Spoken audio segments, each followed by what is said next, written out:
Creativity is an addiction. Unplugged because we will always say yes to creativity. Totally Uncut because we all make mistakes. So turn it into a tool. This is Arroe Unplugged. Stream thinking. It's learning how to trust what is in your present. To get there requires some practice. Just one sheet of paper a day, 10 minutes. Write about whatever is moving through your presence of what is right now without any judgment. Stream thinking sharpens your skills as a listener, as a communicator, and as an activator. Learning how to trust what is right now. This is Stream Thinking. Today we're reading from August 26, 2023.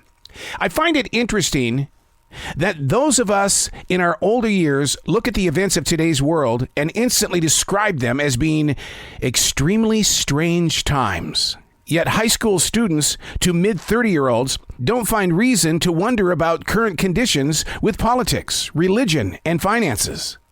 See, my choice is to listen to their stories, their dreams, and reasons as to why they allow themselves only so much time to work at a job.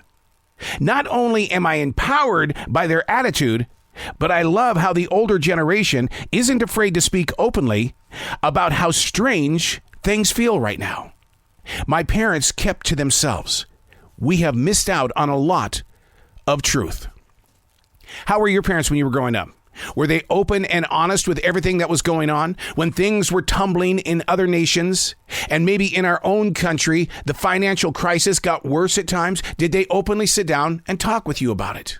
There are so many things that go unspoken, and by the time it's given to you to digest, you're going, hi, did this just happen? Is this new? Every story has a beginning, and many of those beginnings are decades ago. If we don't take the time to truly go back and have a better understanding of the first initial steps, then we're going to be lost on our personal step from right now. Because we're going to assume the hearsay of what is here is not right if you don't understand that beginning, which is one of the reasons why I live off the mantra, share your story or someone will write it for you.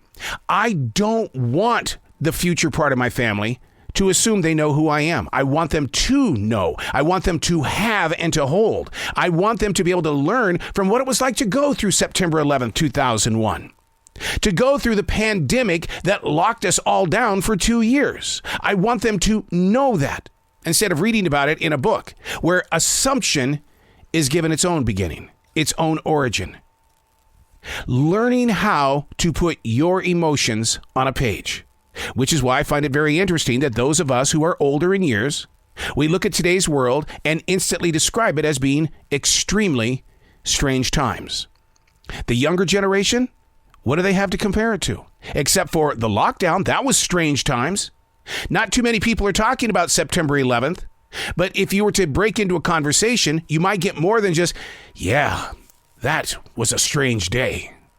What were your personal experiences? That's what we need to do as this generation, learning to listen to each other's steps. I'm Arroe, and that's Stream Thinking.